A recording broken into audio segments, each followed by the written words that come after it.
बिस्मिल्लाहिर्रहमानिर्रहीम। अस्सलाम वालेकुम व्यूअर्स, आप हमेशा खुश रहें, हेल्थी रहें। आज मैं लेके आई हूँ आपके लिए बीफ की रेसिपी, जो कि बहुत लजीज, बहुत शानदार बनेगी। मैं बनाने लगी हूँ बीफ स्पेशल कढ़ाई।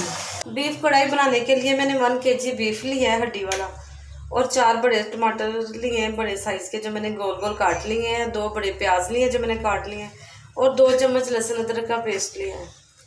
स्पाइसेस में मैंने लिए 1 चम्मच नमक, 1 चम्मच रेड चिल्ली, 1/2 चम्मच क्रश चिल्ली, 1/2 चम्मच हल्दी। रेसिपी में शुरू करती हूँ। एक बड़ी कढ़ाई ली, उसमें गोश्त डाल दूँगी, सारी चीज़ें डाल के 2 गिलास पानी डाल के पकने के लिए रख दूँगी। मेरी कढ़ाई हमारी पक रही है, थोड़ा थोड़ा पानी रह गया, 8 से 10 मिनट के लिए मज़ीद पकने दूँगी। बीफ का पानी खुश्क हो चुका है। 2 चम्मच में पिसा धनिया डाल दूंगी और 1 कप ऑयल डाल दूंगी और बीफ को अच्छी तरह भून लूँगी।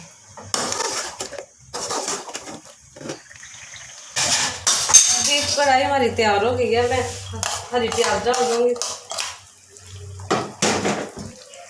और अदरक डाल दूंगी लंबे साइज में कटा हुआ।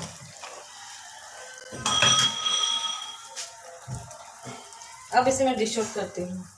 व्यूअर्स, बीफ कढ़ाई बहुत ही लजीज तैयार हुई है। आप भी ज़रूर ट्राई करें। अगर मेरी रेसिपी अच्छी लगी तो मेरे चैनल को लाइक करें, शेयर करें, सब्सक्राइब करें। अपना बहुत सा ख्याल रखें। मुझे दीजिए इजाज़त। अल्लाह हाफिज़।